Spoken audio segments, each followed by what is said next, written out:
Hey, everybody. We're back with the Over Sharon show. Another 6 episode. This is 6.6. And we got a lot of really good feedback from our last episode. So we're very excited about that. And I think everybody likes the topic. So, of course, we decided we had to tie up some loose ends and talk about what we talked about in last show and add some more and overshare some more, because that's what we do. Isn't that right, Sharon? We do. What's up, It's what we Sharon? do best. Exactly. How you doing today? Great, as usual. Lovely. Well, that's good to hear. So, I know the first thing we're going to do is to kind of summarize what we talked about last week. This way, if someone's new or if, they don't exactly remember. I mean, I can't imagine that. I'm sure everybody we know watched it 1,000 times. They probably memorized it because they love us so much. But if you didn't, we'll give a brief summarization for those few who forgot. Yeah. Well, one of the things we talked about was a potentially better philosophy on dating or courting or whatever you want to call it. It is what it is. It's meeting people, deciding whether they're going to be the right person for you. But we talked about meeting people in community and getting to know each other before introducing romance into the equation. So we talked about things like not having any expectations, just letting things happen naturally. Because, it just invariably happens that when you get like romantic with someone, then it makes it much, much harder to like back out of that when you realize something's not going to work, or like you start seeing the red flags, but then oops, you already started being romantic with them and you're already calling them baby and honey and darling. And then you're like, oh shit, like, I don't know how this is going to work because I don't like that behavior. And I know that that is really part of them and they may not, stop doing that. So it makes sense to like meet someone, get to know them, um, become familiar with the way they are as people, the way they behave, the things they do, because if you can be friends with them at the very, very least, if you can be friends with them, then something can build on that. Romance can build on, absolutely can build on that. Why not? So we talked about those kinds of things. And we talked about how, people say that, two people they can't just be friends because someone's always going to end up being more attracted to the other person. And just some thoughts that I didn't share back in that episode, but that I want to just touch upon a little bit more are that like lots of people can be attractive. Like you can be attracted, like let's say there's a group of, 50 people or 20 people. What if you find multiple of those people attractive? Like, does that mean you have to date them all? I mean, no. What happened to just like standing back and just allowing things to be? Attraction doesn't have to be equivalent to dating somebody, you know? Um, so yeah, being okay with just being attracted to somebody and letting it be okay, and not letting your expectations run wild over just being attracted to someone. Um, so those are some of the things we talked about. But one thing we didn't emphasize that much was the importance of setting boundaries. Mm. And I can speak from experience about this. And it's funny because it's almost like divine source or whatever you want to call it has just given me the opportunity over time to just ensure that my boundaries are being set up, because you know it started off with like back in the beginning of the year, maybe March timeframe, it just got pulled into this like romance, this long distance romance, like all of a sudden. And I didn't even take the time to really say what's going on here. What am I doing? Why am I allowing this? Um, and not taking the time to say, okay, I know that I should just be friends with this person first before like jumping into anything.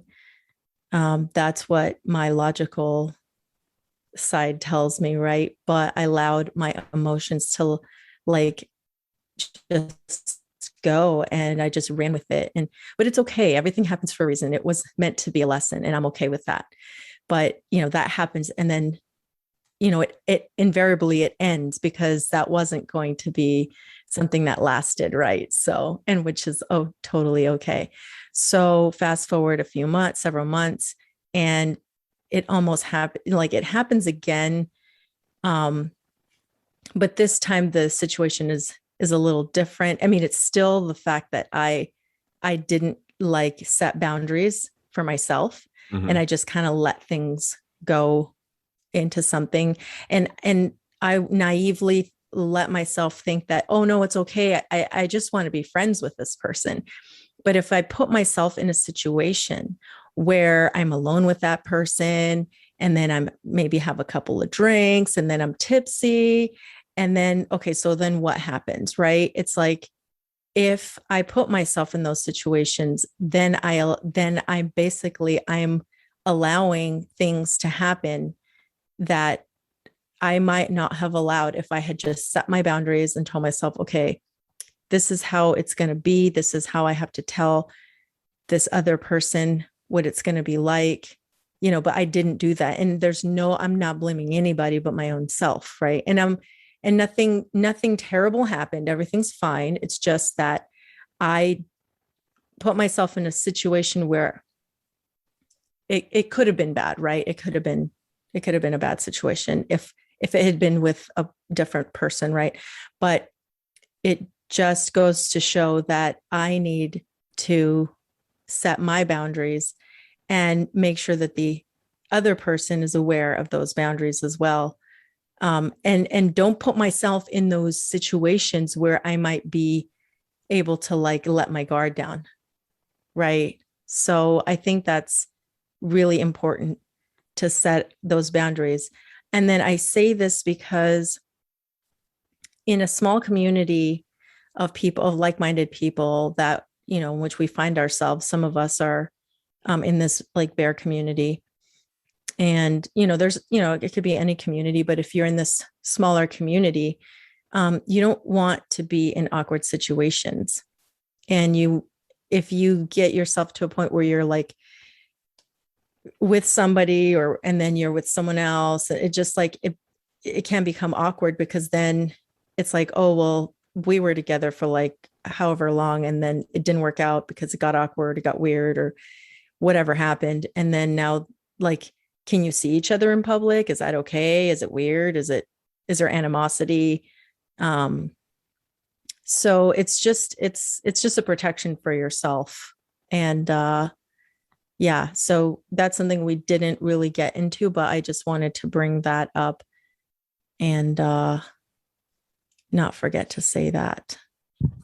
Yeah, I think that's really important because it's like I hate to bring this example, but if you date somebody that you work with, right, that if it doesn't work out, you're gonna have to see them again every day, potentially, whatever it is. So if you're part of a community, and that what makes that community, that bond, is what you like, and you like people who have that thinking. So that's why you're looking for somebody who's in this community or is adjacent or whatever, adjacent to that community. Then you're right, you do have to be careful, because I mean, you don't have to be, but it's better, because if this is something you could not be thinking about ahead of time, you could just be jumping into something, and then now you have to see this person all the time, So it's like, uh-oh, what did I do? And it could get very awkward, and that might cause you to not want to hang out with that group, or that other person, might cause some weirdness.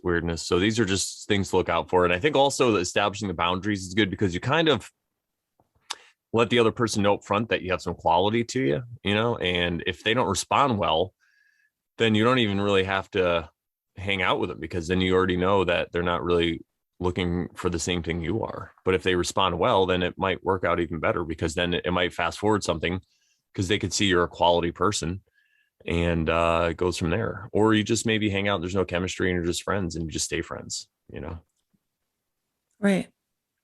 Very Again, there's true. no expectation, because like you said, especially in this, and I think we talked about this, I know we've talked about this a lot, I don't know if we've talked about it on air, but when you put yourself in a situation like that, especially in the society, if a guy's asking a girl to go out and have drinks and stuff, sometimes there's expectations there that people have. And another thing too is people get stuck in trauma cycles, and they kind of just go along with it. Like, they might not have the intention of going somewhere and doing something, but they go out and they're having a couple of drinks, and then they just maybe fall into a fear or like some old pattern, and then they just can't do anything, and then they end up sleeping with the person, or who knows.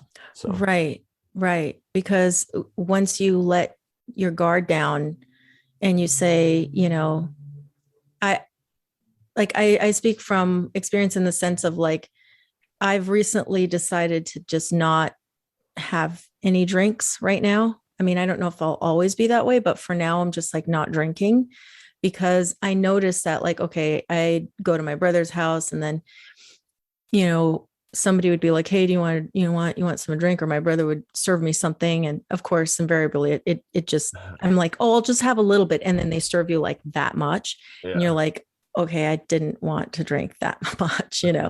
So then you end up drinking. And then, by the time the night goes on, you kept saying, "Yeah, I'll have a little more and a little more and a little more," and a little more turns into you drank all night. And then you're going home and you're just like tired, and you feel like crap, and you try to sleep and you feel like crap, and you wake up in the morning, you feel like crap. And I'm just like, I'm kind of done feeling like crap after I drink. And it's not that I mean to feel like crap afterward, because I really literally only intended to have like that much. I just wanted to sip on it. Well, once I was done sipping, someone came around and refilled me or something, and then I kept sipping, and then it just never ended. So these days I'm just like, no, I'm okay right now. And then I don't have anything and I feel great.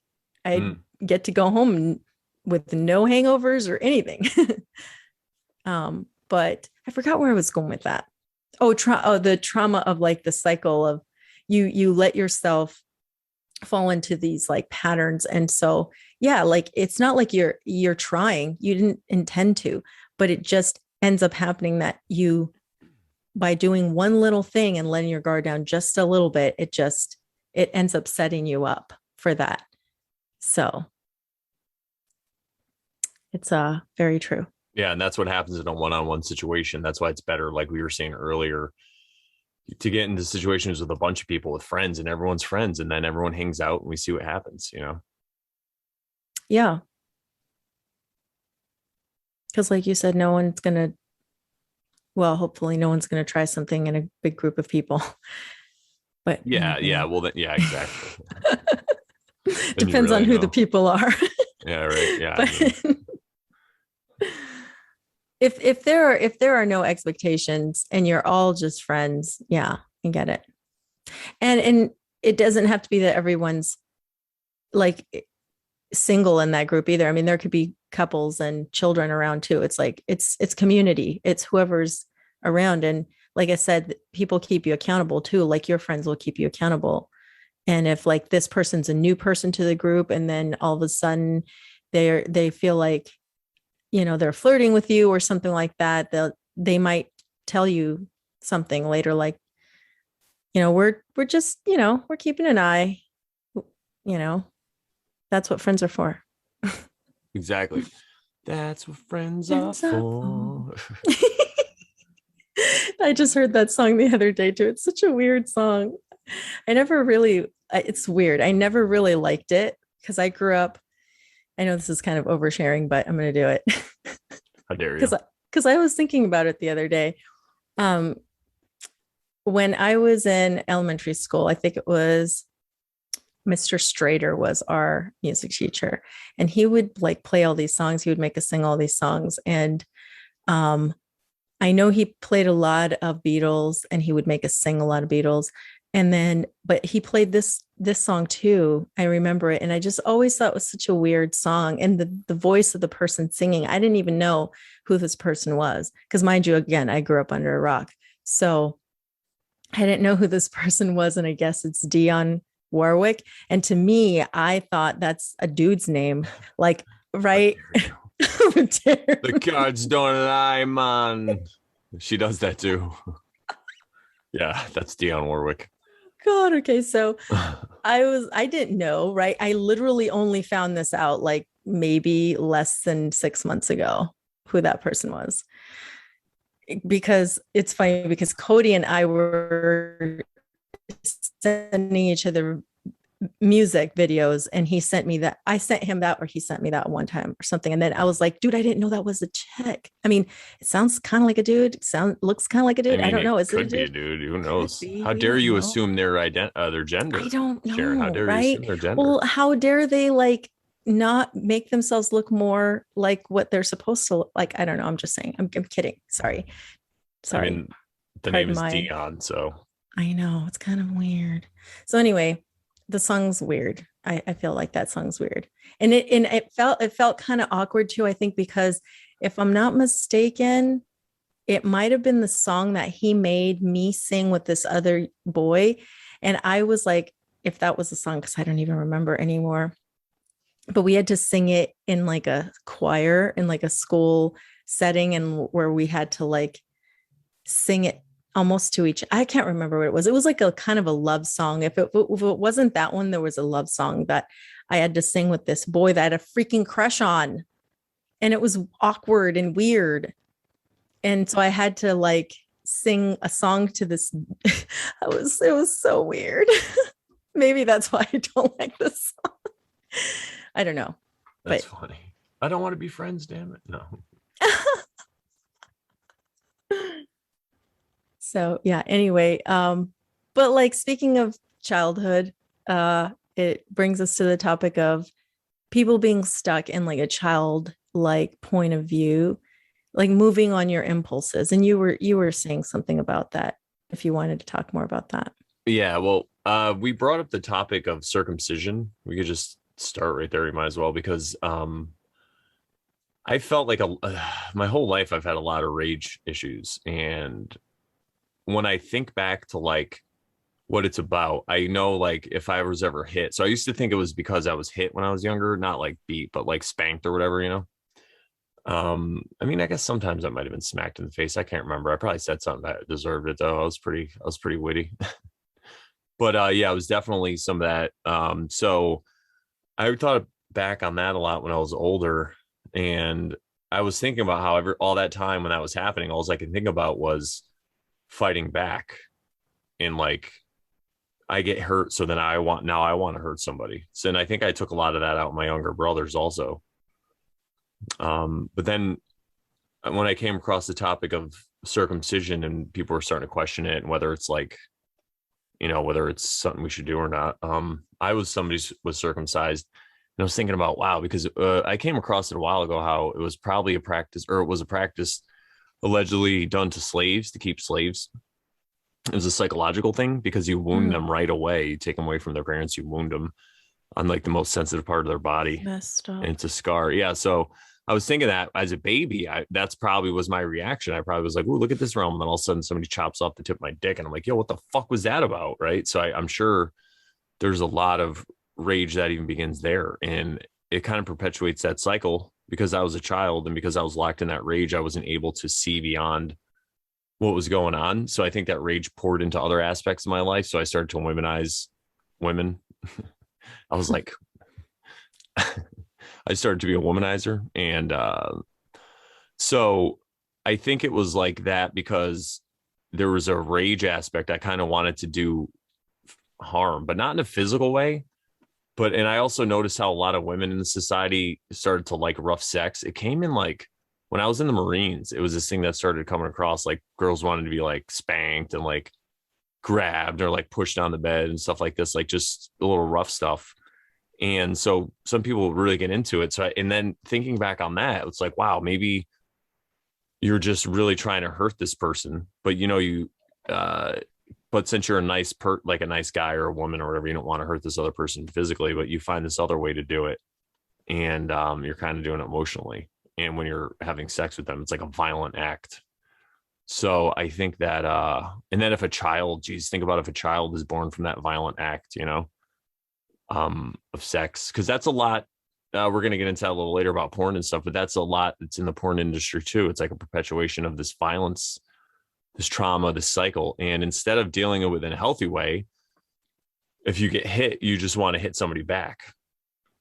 It's a natural response. It really is, and it borders up with like self-defense, because sometimes you are able to employ force to stop somebody.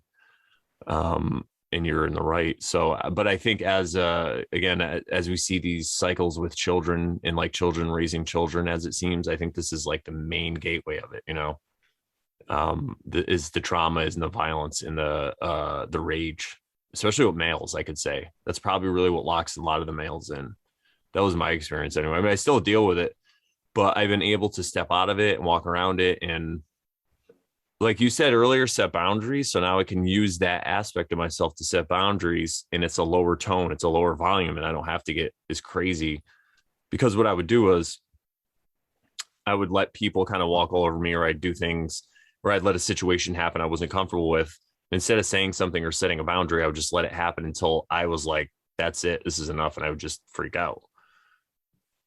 So instead of doing that, I'm just letting off slower, like it's a release valve. And I see that helps with the rage, but that's, again, I think that's really a lot of this has to do with that, is the rage. And people, it's not like it's a big secret. There's a lot of people have anger issues, but I think that it's just not looked at. It's like people treat symptoms. They're not actually looking at what the cause is, so.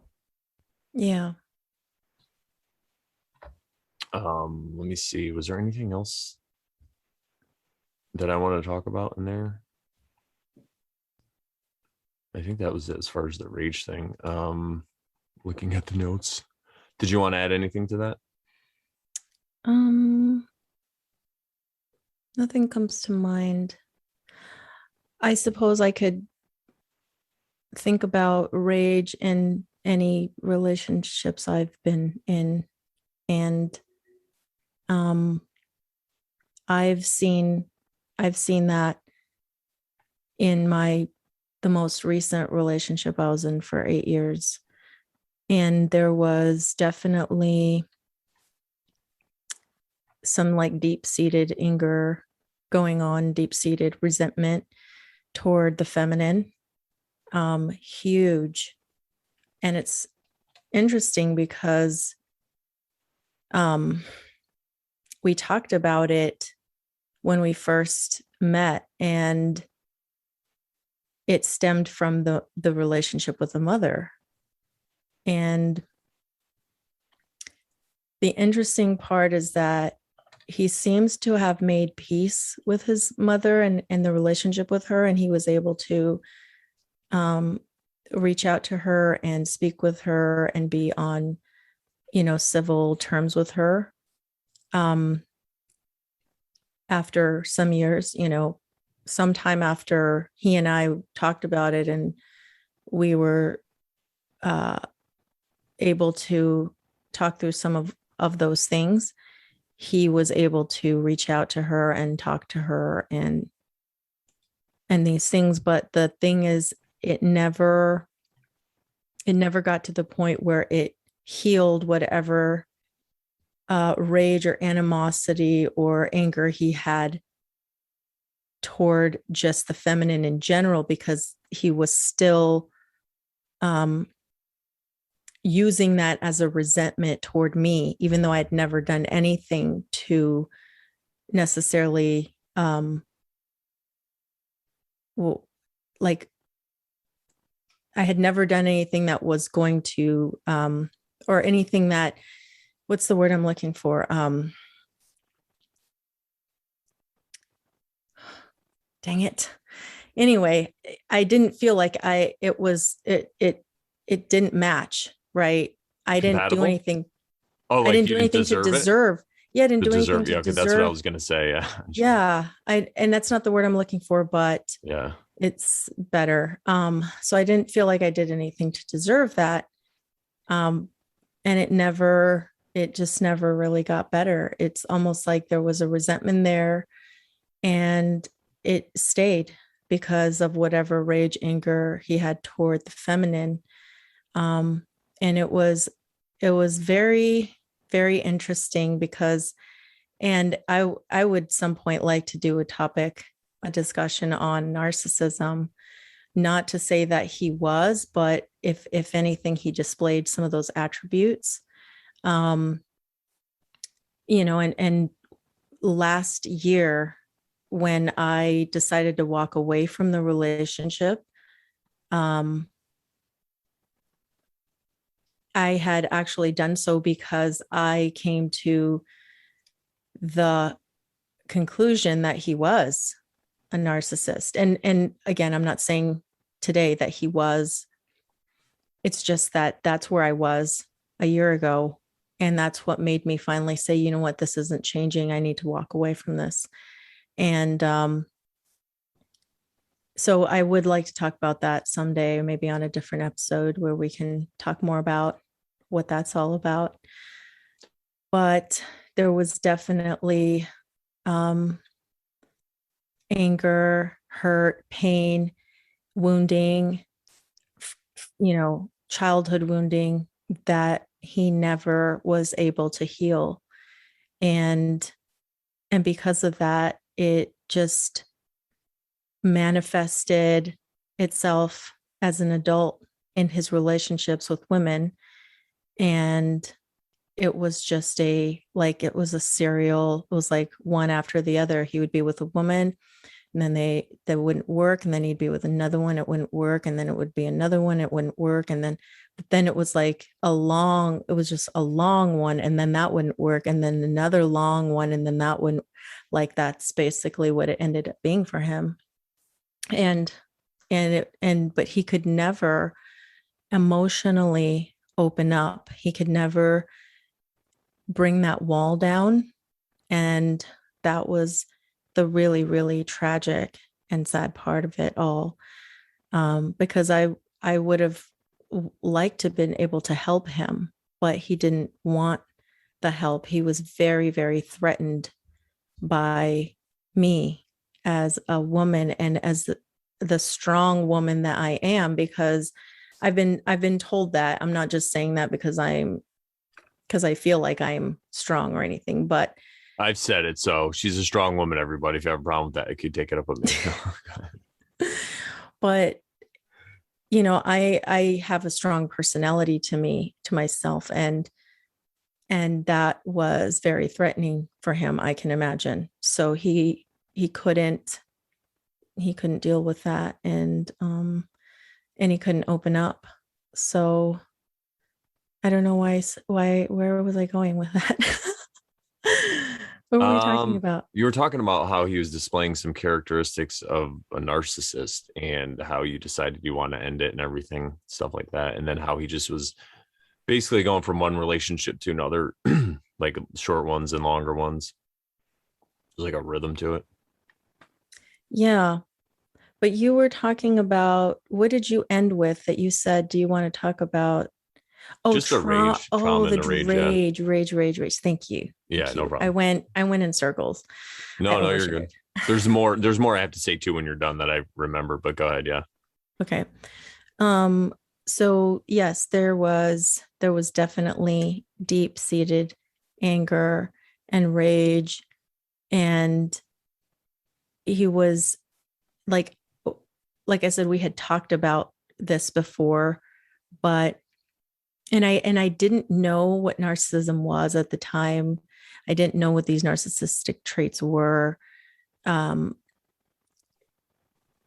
somehow I would bring it up that, he could open up, if he could talk, if we could just,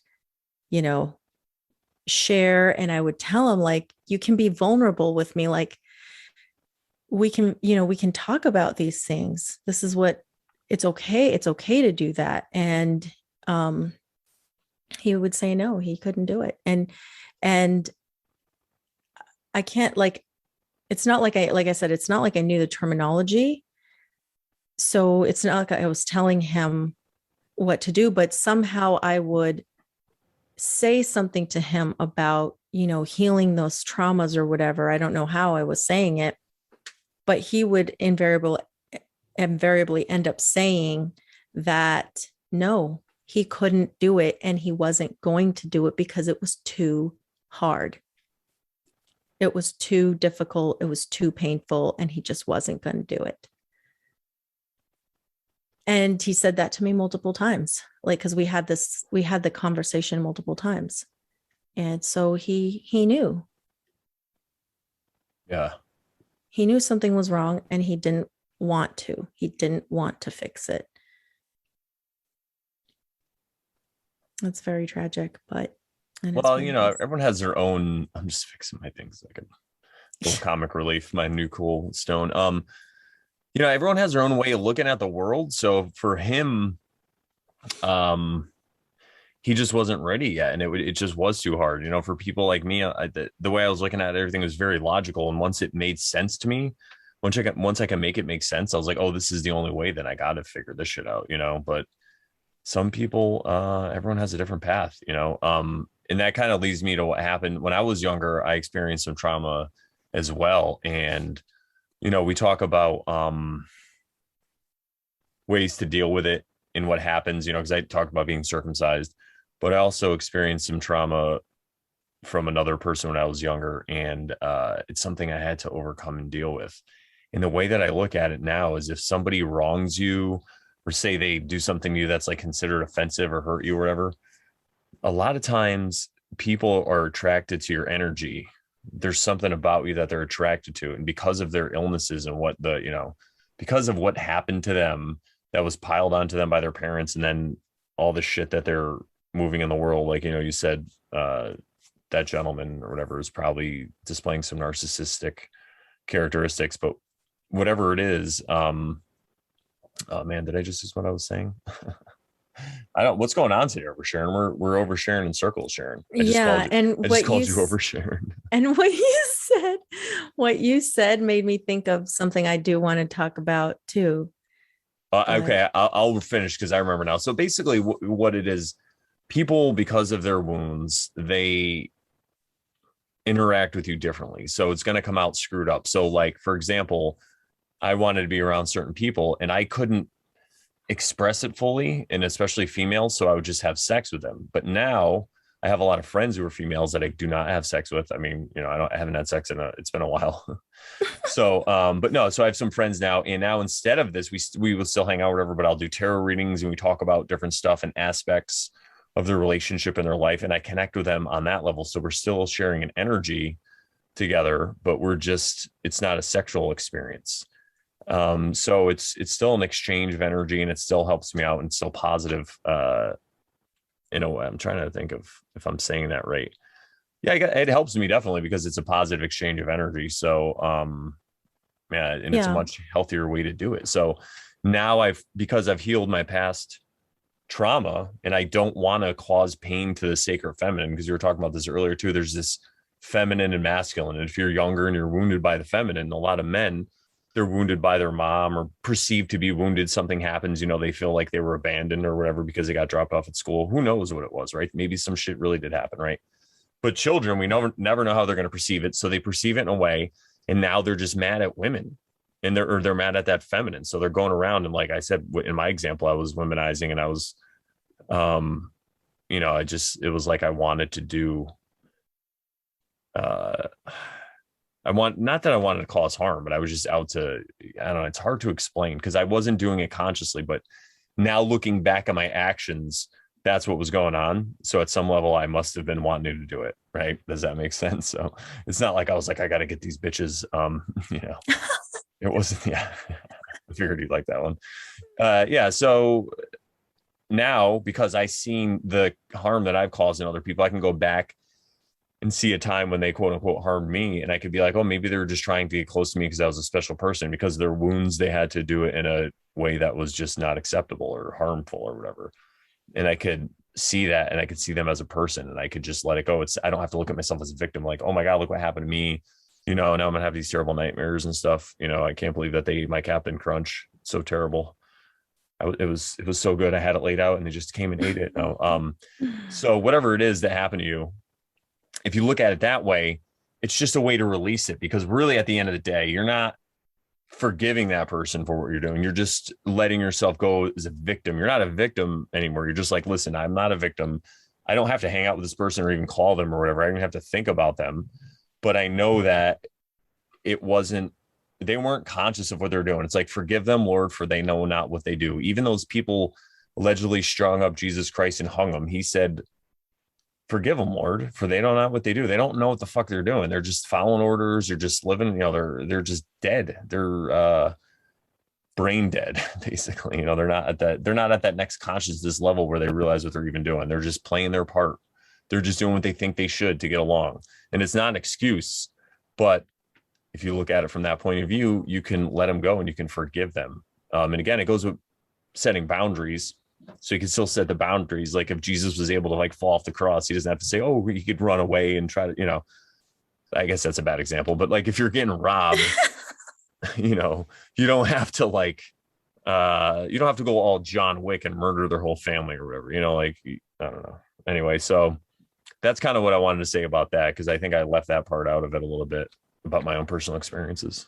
And then you shared your story. So it was great. And you know what I also want to say about that too, and I'm sure you know this, but there's a very large scale of whatever this thing called narcissism is. So some people will start to display it. And I've heard people make claims that narcissists can't be cured. And let me tell you something, I definitely was displaying many symptoms of what would be called narcissistic behavior. And I mean, I'm fucking fine now. Maybe I was just a crazy case, but it's because of this work that I had to do. Yeah, I could have said, oh, I'm fine now. And I could have acted like that. And, that's true. And I wouldn't tell you to trust most people if they tell you they changed. It doesn't matter about words. In America, words are cheap. I want to see your actions. But if this person starts displaying actions, if they start, like for me, for example, I haven't, like I said, I haven't had sex like since 2019 or something. And all my interactions with women now, it's like from a healthy place. And, talking about their life and helping trauma and all this, whatever this stuff. So people, you can change, because I think if somebody are displaying these tendencies, at the end of the day, there's a lot of self-hate. And that's where I had, because I realized I was a piece of shit at the end of the day. So I kind of hated myself, but since I had a low self-esteem, it just perpetuated the cycle. So it didn't really matter. But now that I can see that I have more self-love, and that I wouldn't want to do that, because I wouldn't be able to live with myself at the end of the day. Not that I would like kill myself, but that bad feeling that I got, it would just be too much. And that actually brings it to another point that I probably forgot about. Is this the time where I talk about? Hold on. Okay, all just hold my horses. All right. Okay. So you were saying, sorry. Okay. My horse. Did you hear that or no? Yes, I did. My horse. So you were talking about, I lost my train of thought of what I wanted to say, what you were just talking about, but maybe I'll remember. But what you were saying before that was, it made me think of people who are attracting the same kind of person over time. They're like, they're unhealed person. Like they haven't healed from their wounds, from their childhood wounds, and they keep attracting the same person that still treats them badly, or however you want to say that, right? So I think you have to want to, that's what I wanted to say about narcissistic people, or narcissistic tendencies, people with those tendencies, is that they have to want to change. And the problem is that on the extremes of like, whether you're severely, extremely narcissistic, or if you're mildly narcissistic, I think the extreme is that if you're mild to like moderate, you have the potential to want to make changes and be able to come out of it. It's the extremely narcissistic people who, for whatever reason, have come to this point where their childhood was so extremely, whatever you want to call it, so bad that they see no possible way out. As much as they want to, they have no ability, mentally, emotionally, physically, they have no ability to even want to come out to do the work, I should say. It's not that they don't want to, they would Well, like they're just to. comfortable. Some people are comfortable, but go ahead. Right, but they just, it's such a painful thought Oh to yeah. know that you have to go through pain in order to get out, that they are not willing to go through the pain. And that's what I saw in my last boyfriend. He couldn't even think of like going through the pain Yeah. to get out of that feeling that he had, which was abandonment or whatever it was that caused him to be resentful toward women, in the end, right? Because of course these narcissistic behaviors are cyclical. So they can get you to think that, they want you back. They'll what's called Hoover. They'll Hoover you back in, like Hoover, like a vacuum. I mean, they'll Hoover you back in. Oh, I thought you meant like the dam. No, I'm just kidding. Not the Hoover dam. Because when they hoover you back in, you're like, damn. No, I'm just kidding. Sorry, that was a terrible joke. Just kidding. Well, it's a dam, so it stays in. No, I'm just kidding. I'm just kidding. So they get you back, and then they, they give you this, they give you whatever attention or whatever it is that gets you back in. And then they eventually get sick of that. And then they like say things to hurt you. But it's just like over and over. It's just like a cycle. And it just keeps going. So I forgot where I was going with that, but these people have extremes. Like there's an extreme of, mild narcissistic tendencies to the extremes. But that was a different topic. And I want to go back to what I was talking about, attracting the same type of person over time, is that if you can heal those traumas that happened to you from childhood, and do the inner work and begin to comprehend where you're at, your situation, what hurt you, how you can heal from that, you can potentially get to a point where you're not attracting those same type of people, and you're attracting people more on your level, because allegedly you attract the people that are at your level, right? If you are allowing, without your boundaries, you're allowing certain people in your life, then those are the people that are going to be able to get in the door, right? But if you set your good boundaries, not walls that are like impermeable, but walls that are set up for the purpose of like gauging people and like, deciding who's okay to allow in, right? Then, you're on the right track to attracting people who are on a higher vibration and more along your vibration, which is the healing vibration, continue spiraling up, not down. Yeah, that's what helped me. That's really what helped me.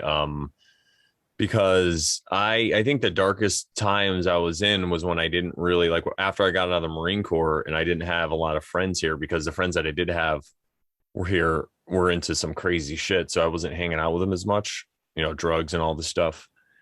And so, hardcore, I'm not judging anybody, whatever.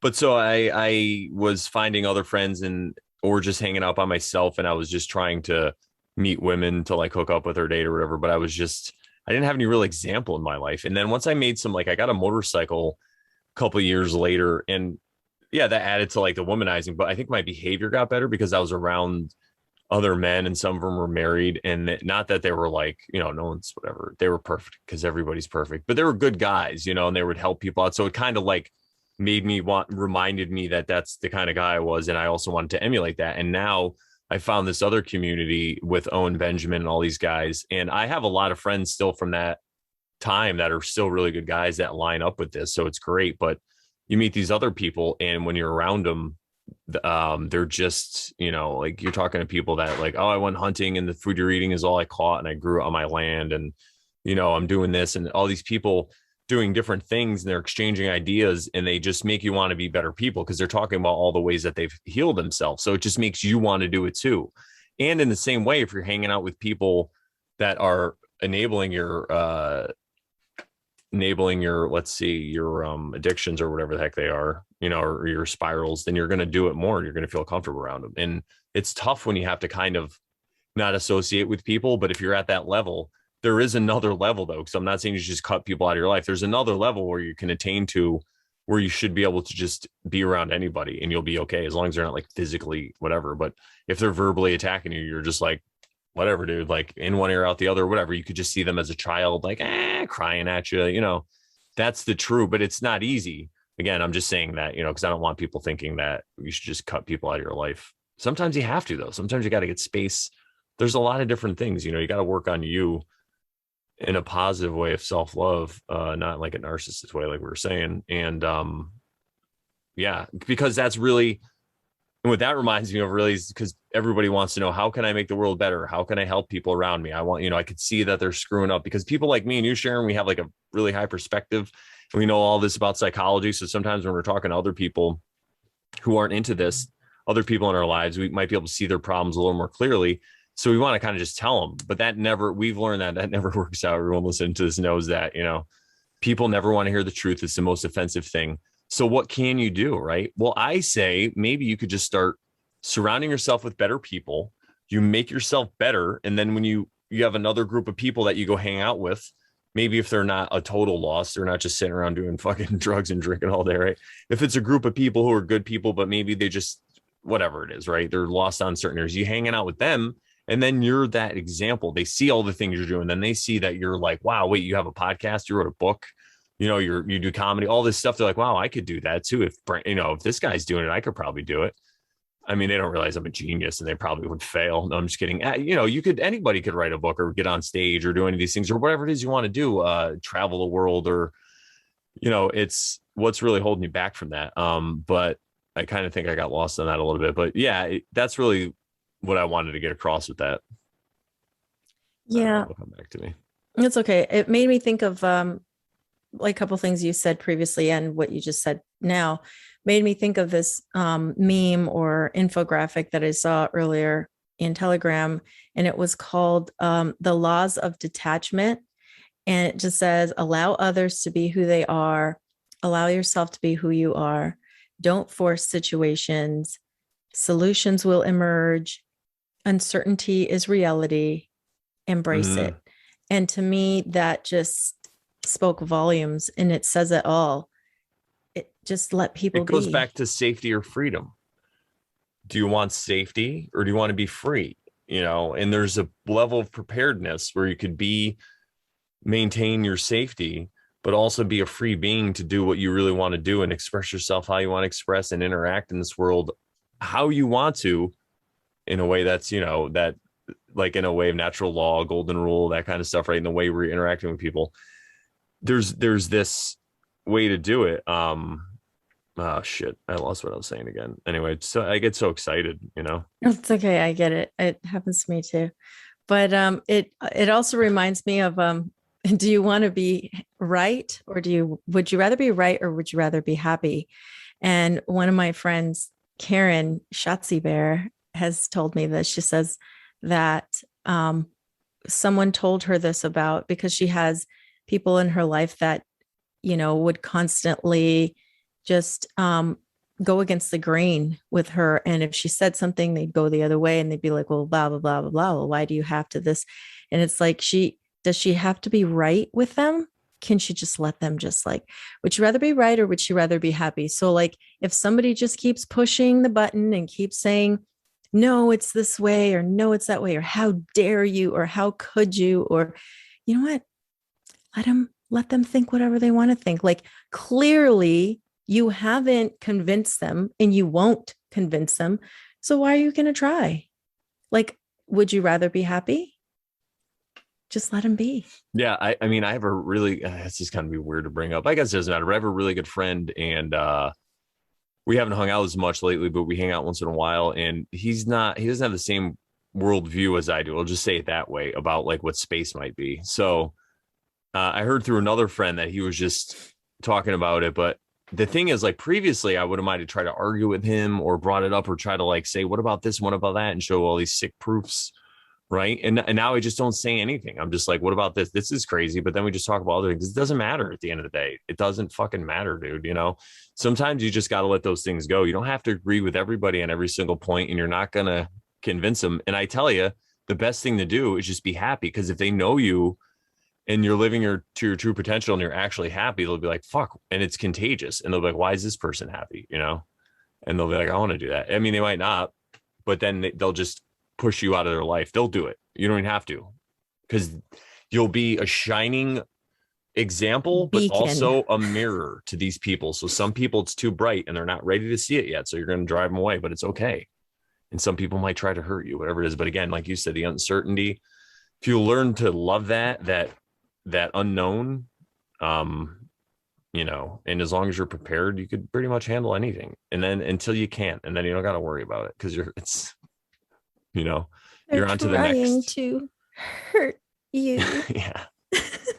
I think that's another thing, you know, it's about the fear of death. Like what are you really afraid of about pain and stuff like that? And that's why meditation helps, especially sometimes if you get strict with it and you try to sit down in a certain position and just stay there and your legs hurt and you just sit there and let it hurt. And then like you let it like go sleep for a little while. I mean, I'm not suggesting any of this, but people have said this before, if you could sit in uncomfortable positions, because you just get used to uncomfort. Like when I was in the Marine Corps in boot camp, we did a bunch of these long hikes. They called them humps. They were like marches, wherever you go with your full pack on and you do like 10, 12 miles. And Wow. After boot camp's 3 months, and then you get a month, you go home for 10 days, and then you go back for combat training. So you're not, you know, you're technically a Marine, so you don't have to call everybody sir, and you have weekends off, but it's really weird. But anyway, you're still like a maggot basically. But anyway, so there was one that I remember before Christmas, we had to go on. This one was like 12 miles and it was raining, and then it started sleeting and all this stuff. And my shoulders just were like hurting. Like, I mean, after a while, but I just had this way to like kind of turn it off. I can't really explain it, but I just didn't focus on the pain. I was able to like get through it and overcome. And ever since then, I've had this different relationship with pain. And I think that if you could, whatever it is in your own life, figure it out. It's one of those keys, you know, it definitely helps you, because then the fear goes away. You know, it's not as bad, because everybody fears the pain of how they're going to exit this realm. That's really what it is. The death. It's like, they're not really, well, I'm not really worried about what's on the other side, but I don't want to like have my fucking head chopped off. You know, I mean, yeah, it does sound like it sucks, but I don't know. Right. How did we get to topic of chopping off heads? What's going on over here, Sharon? I don't know. But there were a couple of things that at the tail end of our notes that I think we didn't get to. Do you know what they are? I think it's porno and how I started to feel gay. Sure. Yes, those are the ones. Well, what happened was, listen, I make fun of everybody. I mean, equal opportunity, make fun of her. That's what comedians are. So about the time I started doing comedy in 2013, I was still pretty, you know, full swing womanizing. And I was at the point where I was starting to realize that I had this whole notion that monogamy wasn't natural.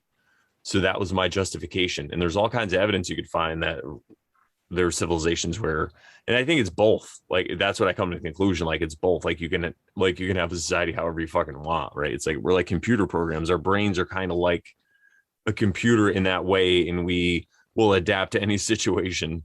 So sometimes it's great and it works out. Sometimes it's not so great. But anyway, in our current civilization, it's different. But I was like, you know, this isn't right. And that's why, and I used that justification to justify my behavior and say, oh, I can't just stay with one woman because I get bored after a while, because, you know, monogamy is not natural. That's why.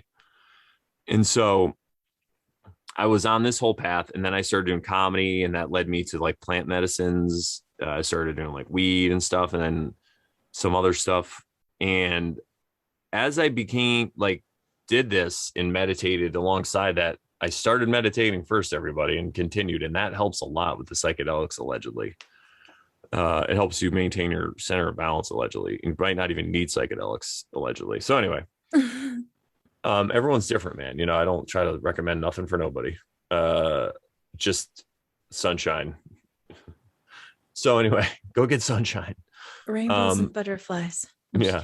So as I kept to womanize and all this stuff, it just kind of started to feel different. And I was telling Sharon about this one time where I was hanging out. This has nothing to do with sex. I'll just say that up front so no one's like, what? I was hanging out with a guy friend of mine, and we were doing like a dinner at his house. There's like a family thing involved, like a holiday or whatever. And I stopped by there and hang out. And I was like super high out of my mind on weed or edible. Somebody gave me a cookie or some shit. I don't know. And as I sat there, I'm looking around, and I'm like, I felt like I was gay. I'm like, this is kind of like a gay relationship. And again, there's no judgments or anything wrong with it, but I was like, am I gay? I'm like, well, I'm not gay. I'm attracted to women. So why am I having these feelings of being gay? And then like, sometimes when I be with women, I'm like, this just feels like it's kind of gay. And then when I came across all this stuff, you know, then I went through the period and I stopped kind of having as much sex, and then I slowed down. And then in 2019, I kind of stopped completely, but not that I won't have sex or anything. I just, the opportunity hasn't presented itself really in a way that would be healthy for me to further my path. So, you know, I'm not judging anyone. I don't, you know, some people say you should never have sex till you get married. Some people, all this stuff. I don't, life is life, whatever gets you through. You know, maybe if I'm on vacation sometime and I meet a girl and it seems like we jive and we're going to have sex, maybe it's just going to happen. You know, I'm not going to say it's not going to happen, but I'm not going to be objectifying her. You know what I'm saying? It's like, why are you drinking that glass of wine? Is it because you were trying to escape, or is it because you're trying to enjoy life a little bit? You know, it's like that whole thing. So, in my situation, though, I really did feel like I was displaying that behavior. And then when I came across what Owen had to say about when you're just going around having sex with women and you're womanizing, it's behavior of a homosexual, or like it's basically sodomite behavior. So it's behavior that's not resulting in children. And that's what the act of sex is supposed to be for. So even if you're married to somebody, you don't have to, I'm not saying you have to have sex every time just to have kids. But what I mean is there was none of that going on. It was just all for sense pleasure. Right. And so escapism. Yeah. Baby escapism. No, I love that term too from last week. Go check out last week's episode. Baby escapism was hilarious. Dude, my fucking niece was over and she had I'm like, baby escapism. I was just, Pacifier. No. my brother and niece don't really, or my brother and his wife, they don't use pacifier that much. It's, you know, the boomers but whatever. It's fine.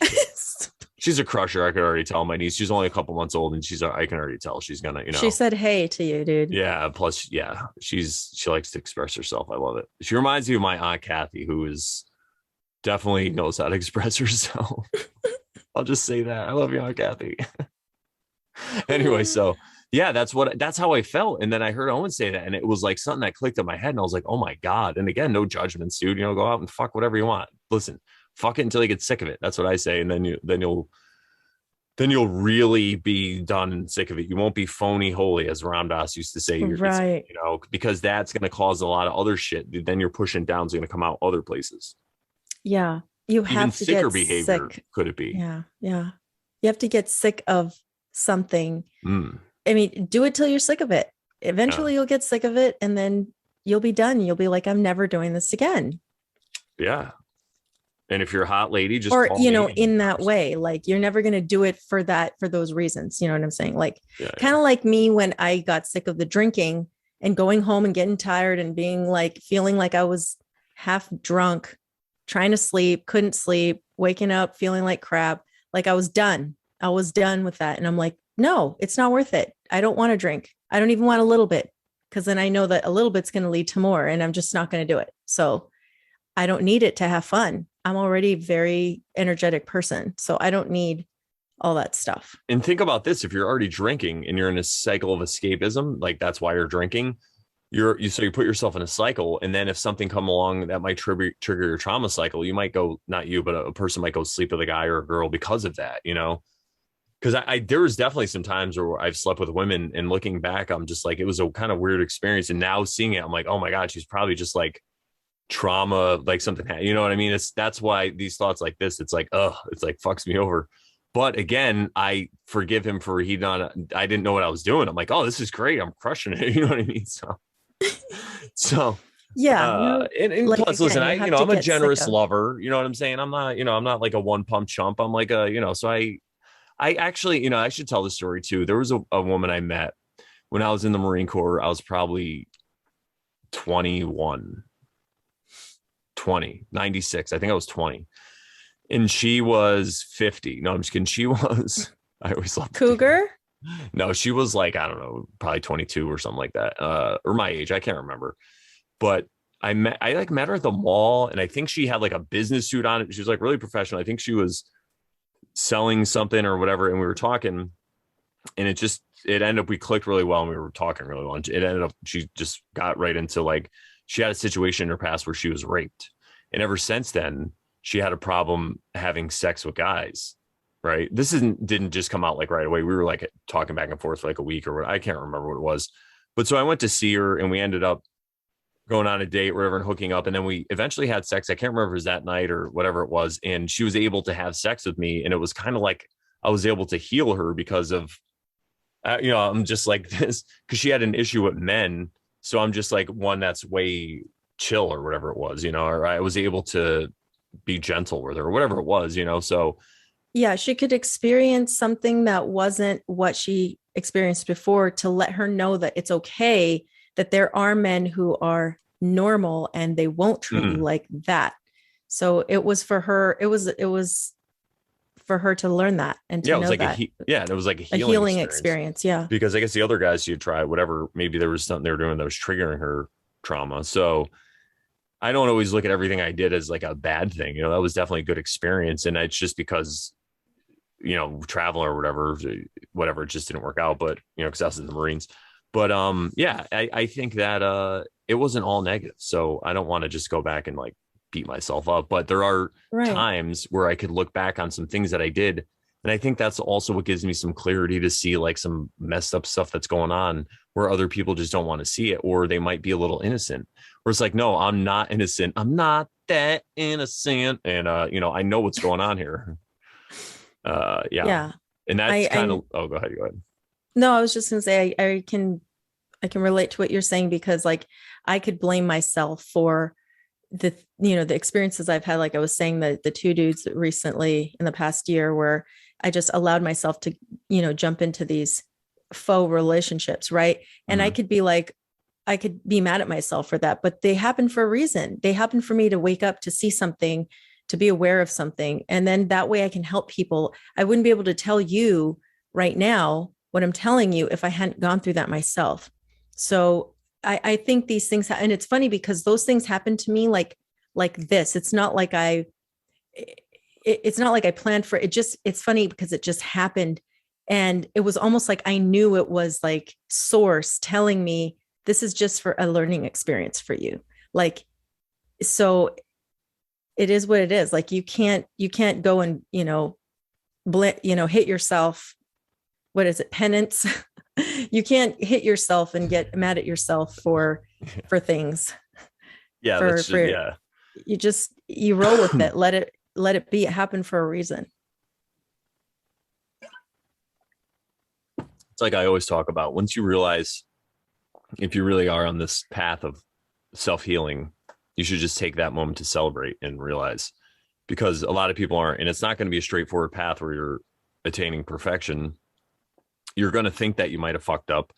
But I think once you get to the point where you realize you really can't fuck up no matter what you do, you could hurt people and you could break some. I mean, you could butt up against some cosmic laws. I mean, you can't break them, but you could, what I'm saying? You could like cause some bad shit out there, but you can't really do anything quote unquote wrong, because it's, from what I've seen, it looks like it's just going to cycle back and it's going to keep hitting you. Yeah. And when I That's say you cause and can't do anything effect, wrong, or I mean in the eyes of like God or the creator or the all. And I know people might spiral when I say that, because obviously if there is a creator, he would want you to attain to his, that's like what the Jesus standards or character's whatever. about, like Krishna, like a God embodied on earth to show you the way. So yes, they do want you to, but from the perspective of what I see, where like in the Tao it says everything's perfect, and like how God views things as, like God's perfection, basically. So at the end of the day, from that perspective, it is all perfect. You can't really do anything wrong. You are going to hurt. Uh, you're just going to make it harder for yourself. That's all. Yeah. And those And around you. yeah, I like what you said about that. And I think it's really what it boils down to is that religious um, groups have caused this whole or have propagated this whole concept of God's mad at you or God hates you or God's angry or why are you doing this because God's going to be upset with you and then you're going to go to hell.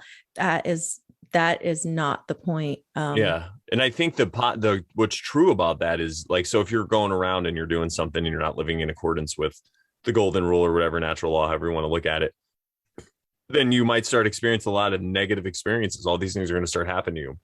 Karma. So in that way, that's kind of the universe's way or God or the all's way of telling you to get your shit together.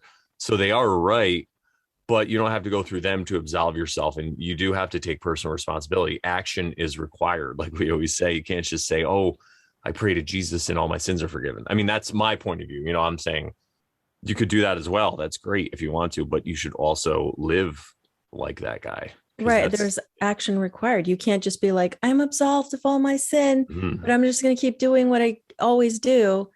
I think it requires you to recognize where you can make some changes and make the changes for the better. And that is what that's all about.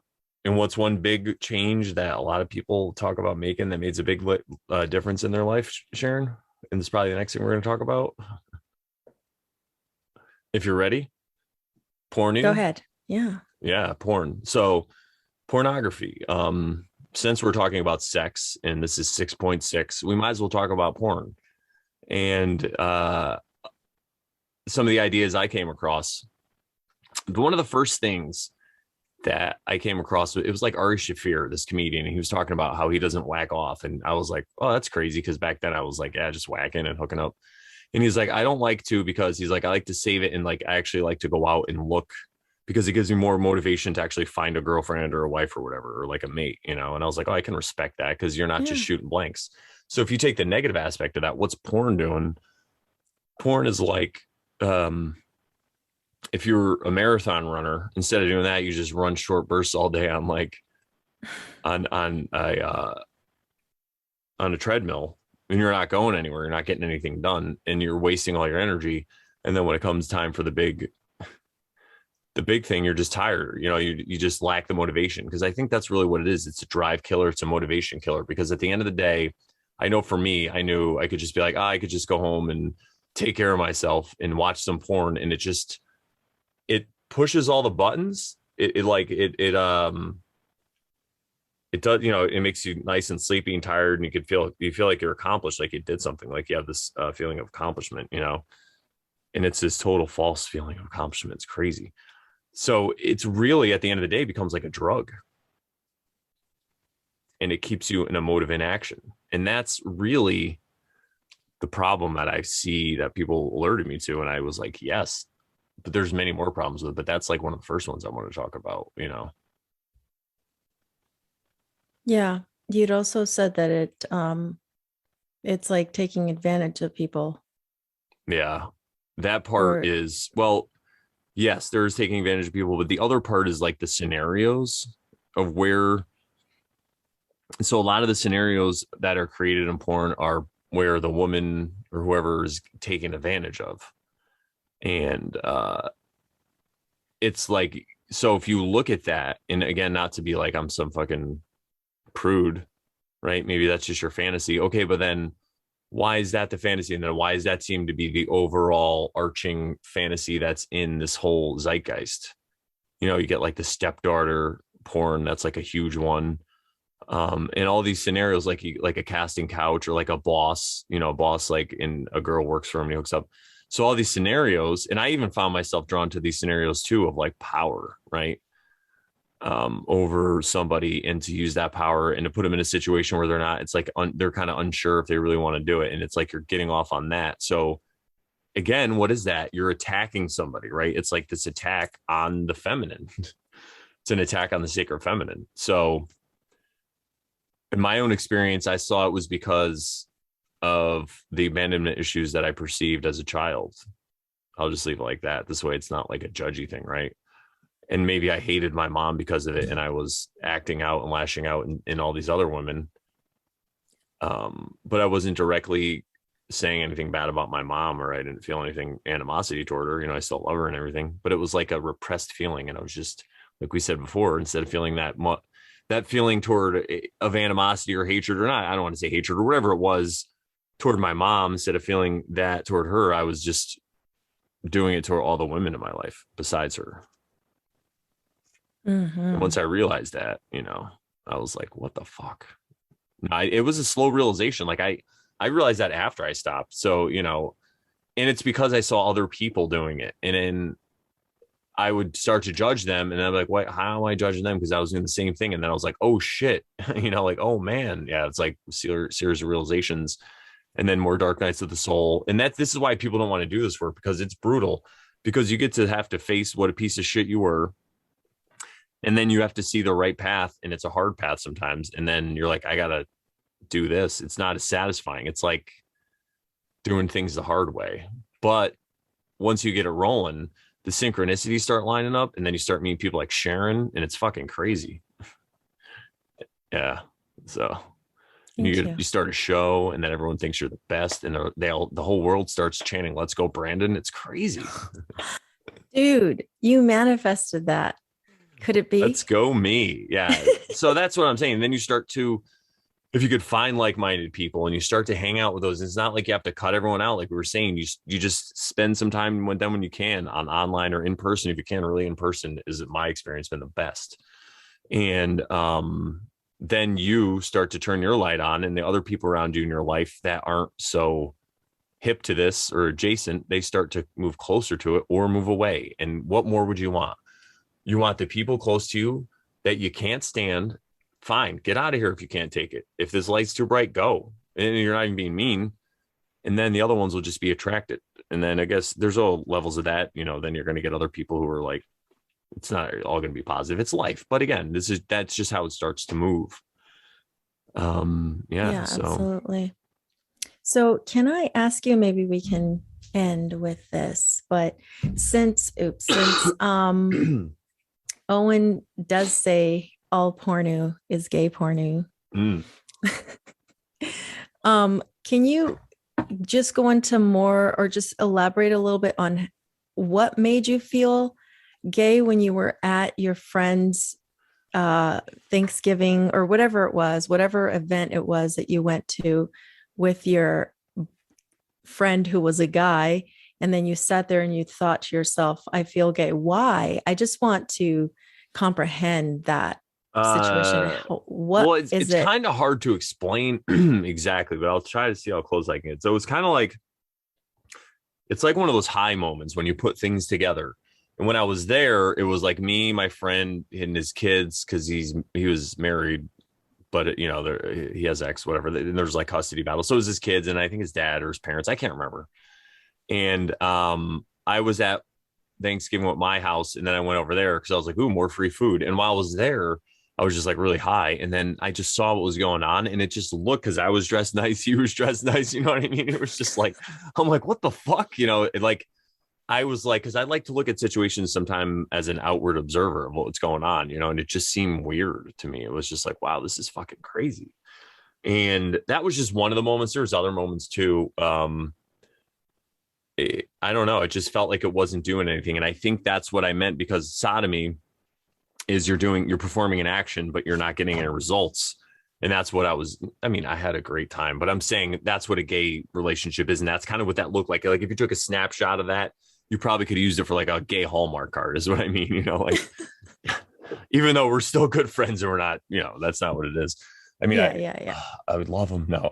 But yeah, so it was more of that, how I felt gay. It wasn't like an attraction. I guess it's good. That and I didn't mean that. I know. I just wondered what you meant, because it was more like that. Like it just seemed like a situation out of a movie or something. It was just really weird. And it struck me at that point, and I was like, wow. I'm like, what am I doing? Again, not that I was hanging out with my friend, but just, it just made me think of other situations in my life. Okay, well, if you can, think of one more so that I can have some more clarity. Please, Yeah, I'm trying if to you think. can. Well, I know there was a time where there was a girl that I every once in a while I would call her and we'd hook up, depending on our statuses. And one time she came over, I hadn't seen her for a while, and I was super high on weed, and I just couldn't. I don't know. It felt weird. It felt funny. Like I just kept laughing. And she's like, "What's?" I'm like, "I don't know. I just can't." I go, "I think it's because I'm high." And she's like, "Oh, I like to have sex when I'm high." And I'm like, "I don't know." I go, "I guess I just can't have sex when I'm high." And what I'm realizing now is I saw the absurdity in it, and that's what was making me laugh because it was just a pointless thing that I was doing at my time where I could have been like getting my shit together and like studying the tarot and getting into this or whatever it is. I could have been walking a path. Again, It no was judgments. escapism, and you were recognizing Yeah, I it was. while you Yeah, were like high, and and you're sodomy like, is escapism. It's the same, it's it adjacent. It's the is. same. Yeah. So I like At least could it be? I think it could be. I'm saying the act of sodomy. I'm not saying somebody who's gay or whatever. I'm saying the act of sodomy, which is something you're doing and you're not creating any examples because it could be a physical like it doesn't have to do with sex. Like it's just a concept, right? Like you're performing an action that normally yields something, but you're doing it knowing you're not going to yield it and you're not yielding anything. You're grounding out basically, like electricity is really what it means. So I realized that's what the fuck I was doing, I guess. And it was silly to me. So I just was laughing. I'm like, and then when Owen said that thing about a gay guy, I'm like, fuck, yeah, dude, like a gay guy. Like, again, no judgments. I'm just saying, like, I know this sounds like very judgmental. Everybody has their own path and way to get through this life and everything. Everyone's Mhm. been through their own shit, dude. So Yeah. whatever makes you not blow your fucking brains out, dude, do it until you get sick of it and do the next one. Just listen to my show and hit thumbs up and don't fucking hate me because I don't hate anybody. We're just talking about our, calling them as we Yeah, see. no, I could have ended up no, a fucking sodomite. I'm sure it was probably close. Like, trust me, some of the situations I was in, whew, it was crazy. So, no judgments. Like, I have a cousin who's gay. One of my uncles is gay. Like, I don't, who knows, man, yeah, no judgments. I like have had friends and know people who are, and they're very lovely, sweet people. I judge people based on their merit, not on who they fuck, Right. But if the thing about why we're talking about this and being gay and sodomy is somebody's kind of trying to push a lifestyle or normalize something like that, I see why you shouldn't hate anybody for what they do, but it's just that, I don't know, it's weird. It's when something becomes cool, then people are like, well, are you doing it because it's cool, or are you doing it because you're really that? When there's a lot of Right. fakers in society, and that's the problem. There's fakers. It doesn't really matter what they're faking, they're doing. It's just that there's fakers. Why are they faking? These aren't judgments. It's because they don't feel comfortable. They hate themselves, right? Why do they hate themselves? Probably because when they're younger, they suffered abandonment issues. Why? Because people have to work two jobs. They think they do. It's all this crazy stuff. It's one on top of the other on top of the other, and then it's a straw, one that breaks the camel's back. And then eventually you get to where we are in society where people run around covering their faces and shit, so that's all we're saying, man.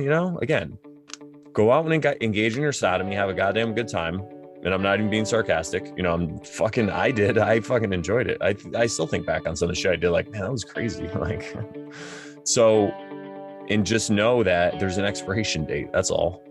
Because one day, and what I mean by that is one day, You will get maybe not even in this life, you're just going to look at yourself and you're like, what the fuck am I doing? Like, why am I, why do I keep killing all these rabbits? No, it's a Steinbeck fucking George, the bunnies, mice and men. Anyway, yeah. So does that kind of clarify it for you a little better? I'm sure that. I suppose. I'll take it.